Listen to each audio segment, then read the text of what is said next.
You ever seen those things you add to your front door frame? You know, for a residential door, that makes it much, much harder to kick the door in. Those things are marketed to preppers. They sent me one. I said, hey, would you talk nice about this? I've never seen a video from me about it. Because the idea is to prevent people from kicking your door in. And it's worth noting that you shouldn't live in a place where getting your door kicked in is a regular occurrence or a likely occurrence. It's also worth noting that you should have good locks on your exterior doors on your home. It's also worth noting that kicking my door in would be the last mistake you ever made. And so while I'm sure it's a wonderful product, it completely misses the point that we don't fight wars from our mailbox. If the zombie hordes have made it down my road and down my driveway and past, you know, all the claymore mines in my front yard or whatever, and now they're beating my door in, things are already really, really, really, really, really, really bad. And so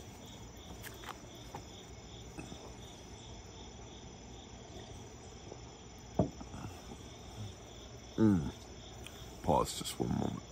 I know some of y'all absolutely despise the sound of coffee being slurped. You're weak. You clicked on a prepper video about surviving the end of the world as we know it, and you are offended by noise. Suck it up, buttercup.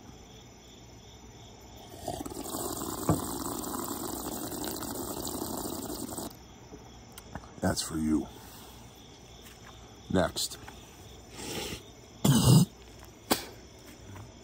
Homemade gummy bears. So we don't fight wars from our mailbox. You know who does? People who have really bad intelligence. People who don't know the war is coming, don't know the fight is coming until it ends up at their mailbox. So, question. When was the last time you updated your area study? What's an area study, Bear? An area study is a piece of intelligence that you develop. It's an intelligence product that you develop.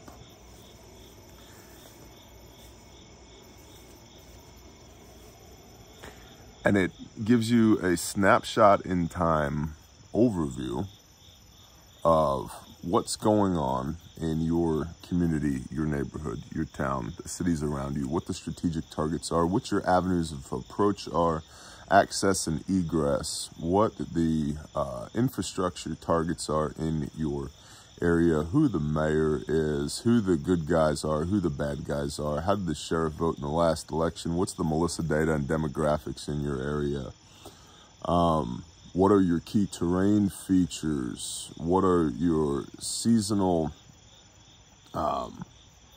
considerations, what do those look like, really hard wet winters or dry hot summers or whatever, so forth and so on. And you compile all of that into a intelligence product that gives you a snapshot in time, because things change, of what the situation is on the ground where you are at.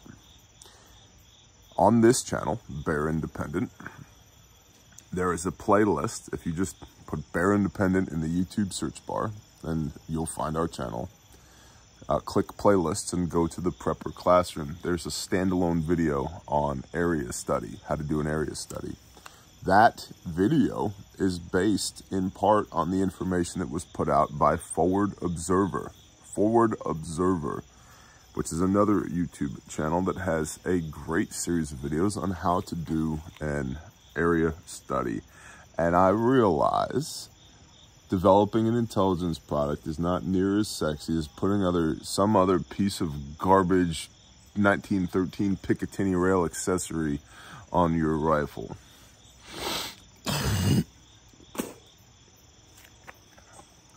It's not cool. Well, what's also not cool is having to fight a war from your mailbox because you didn't see it coming.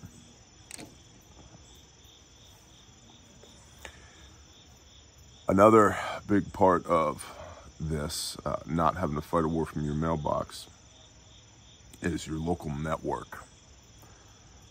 Who do you talk to and who talks to you, and where are they? And are they strategically positioned, either naturally occurring or encouraged to happen? Put your people where they will receive the best intel. What a thought. You mean embeds and operatives? Yeah, what level are you playing at? We take this stuff seriously.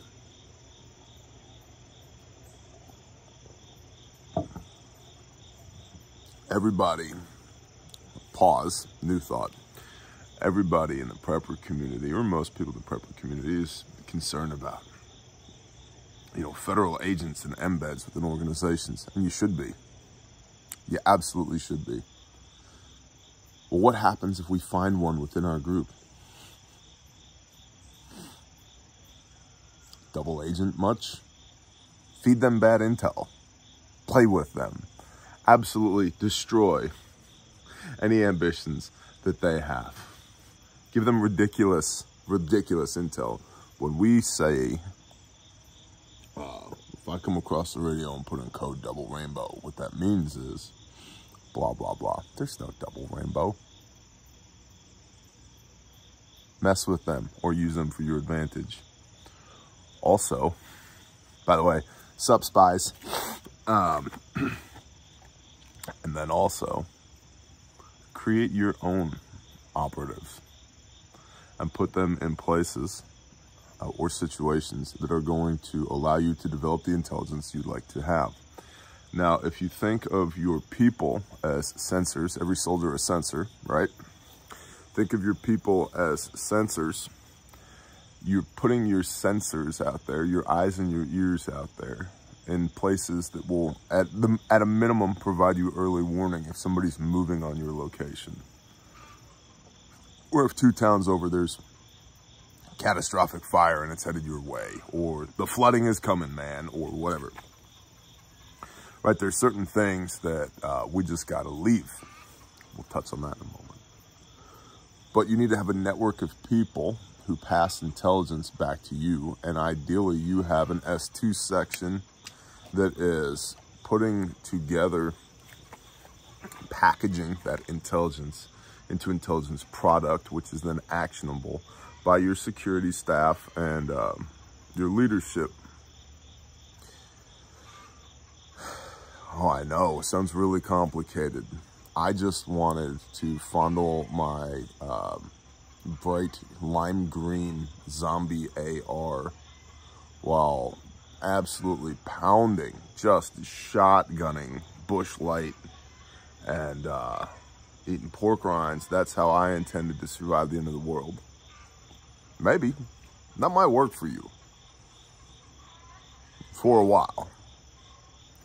See, that's another thing that people miss, is that there's only so many players on the battlefield. There's only so many pieces on the chessboard. The longer the game goes, the fewer the pieces on the chessboard there are. You could be a pawn. It might be better to be a rook. Right? Or a knight. Something that's got some ability to maneuver. Something that can hit with some power.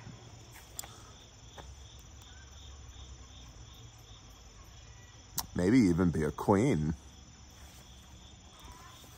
Call sign double rainbow. Whatever. Yes, I'm playing with you.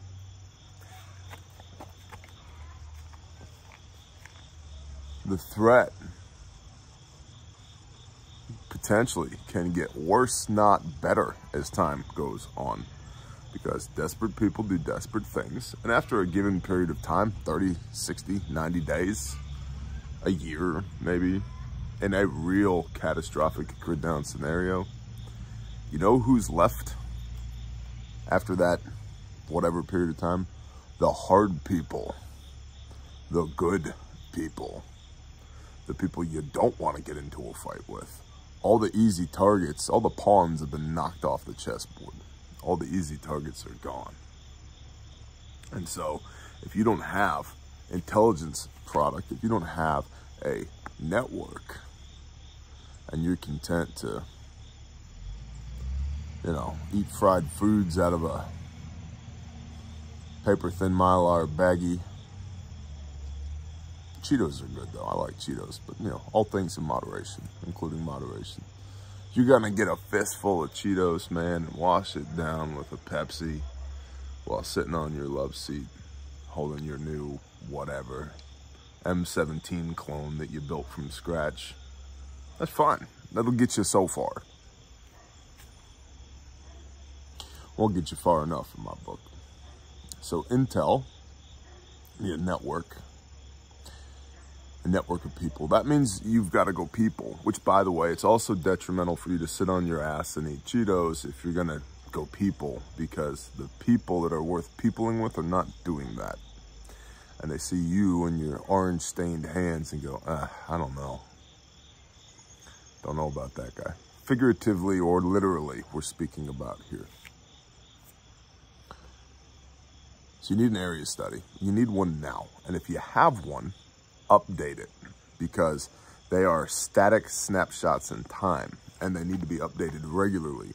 The sheriff might have changed. There might be a new, it used to be, there's an old base over here. And that old base was nothing more than a reserve base, military base that housed 300 troops. Oh, turns out they just got a brand new air wing that's moving in. Oh, that's good to know. What's that air wing?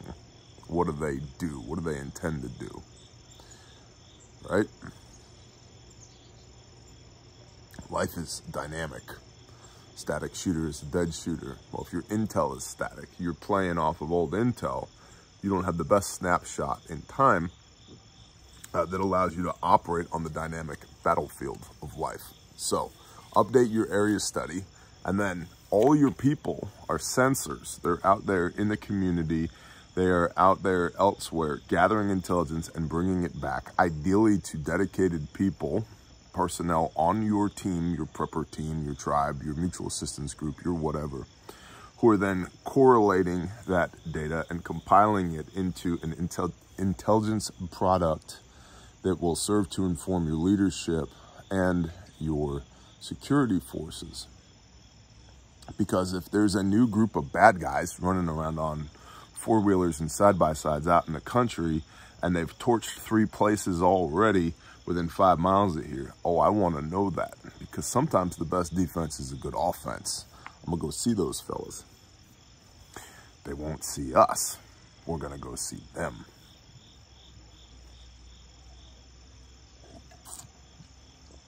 $175 grain Sierra Match Kings and night vision for the win, homeboy. Which gets into the third point that we made. The longer one makes it in the game of chess, the higher value the pieces that are left, and the fewer pieces that are left on the chessboard. So you need to have these things in place so that you can operate effectively and so that you can sustain for a greater period of time. Because all the low-quality human beings and the amateur airsoft warriors fondling their M-forgeries in their mother's basements will, if they go actionable, be knocked off the chessboard.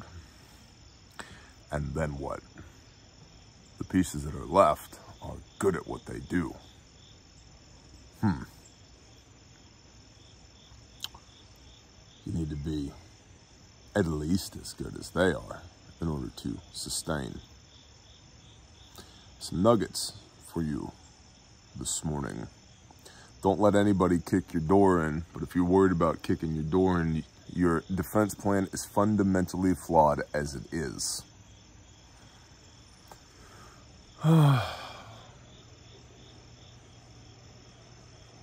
We'll leave it at that. Bless y'all.